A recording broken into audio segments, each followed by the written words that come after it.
இயேசு கிறிஸ்துவின் இனிய நாமத்தில் அன்பின் வாழ்த்துக்கள். இந்த நாளுக்குரிய கர்த்தருடைய வார்த்தை எண்ணாகமம் 11ஆம் அதிகாரம் 23ஆம் வசனம். கர்த்தருடைய கை குறுகி இருக்கிறதோ, என் வார்த்தையின்படி நடக்குமோ நடவாதோ என்று நீ இப்பொழுது காண்பாய். கர்த்தருக்குள் பிரியமானவர்களே, உங்களுடைய சூழ்நிலைகளும் பிரச்சனைகளுமே மிகவும் பெரியது. இது எப்படி உடனடியாக நீங்கும் என்று உங்களை சுற்றியுள்ள பிரச்சனைகளை சுற்றியே உங்கள் எண்ணங்களும் சிந்தையும் இருக்கிறதா?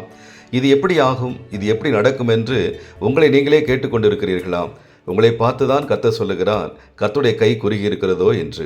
எனவே உங்களை சுற்றி இருக்கும் பிரச்சனைகளை பார்க்காமல், உங்கள் பிரச்சனை எவ்வளவு பெரிதாக இருந்தாலும் அதை மாற்றுவதற்கு வல்லவரான கர்த்தரையும் அவருடைய வார்த்தையையும் பாருங்கள், விசுவாசியுங்கள். மிகப்பெரிய அற்புதங்களை கர்த்தர் உங்கள் வாழ்க்கையில் செய்ய போகிறதை நீங்கள் காண்பீர்கள். தேவனால் கூடாத காரியம் எதுவுமே இல்லை. உங்களுக்காக யாவற்றையும் செய்து முடித்துவிட்ட கர்த்தரை நீங்கள் முழுமையாக விசுவாசித்து அவருடைய செயல்களுக்காய் காத்திருக்கும் போதுதான் அவருடைய வல்லமை உங்கள் மீது வெளிப்படும், அற்புதம் நடக்கும்.